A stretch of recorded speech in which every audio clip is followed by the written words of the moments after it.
After about 7 minutes we arrived at school. Siangwa parked the car in the student lot, where students parked their cars, and gave the keys to me. Why are you giving me the keys? I asked Siangwa. Well, as you can see, I forgot my bag, so you should hold on to them. I looked up to him with a confused face, but he just shook it off and started to walk.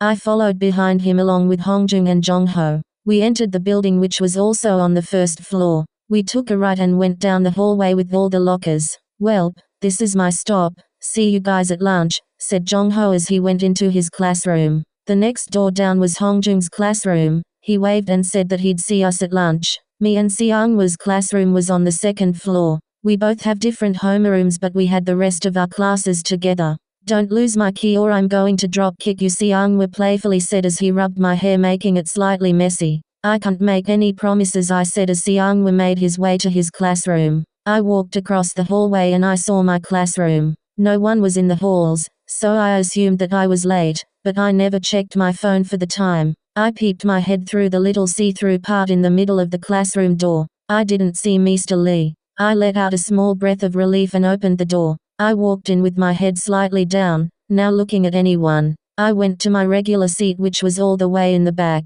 I really hated my homeroom because I had no one to talk to, and I'm pretty sure that people assume that I'm that one weird kid who is antisocial as fuck, and that's why I sit in the back of the classroom. Well, half of that is correct, but if I knew someone I would probably speak. The key word is probably. I made my way to the back of the classroom, but as I was walking it was as if I felt someone's eyes on me. I peeped my head up quickly to see if anyone was staring. I saw this blonde-haired dude look at me, but I wasn't sure if he was staring at me because as soon as my eyes met his, I looked back down and walked even faster to my seat. I sat down in my seat and slung my book bag down over my chair. I took out my phone to look at the time. It was 8:25 a.m. Class starts at 8:30, so I wasn't as late as I thought I was. I opened my phone to check my notifications on Instagram. When I was scrolling, I could hear laughter coming from the middle of the classroom. I looked up just out of curiosity. That dude was talking to his friends, then he suddenly looked back at me.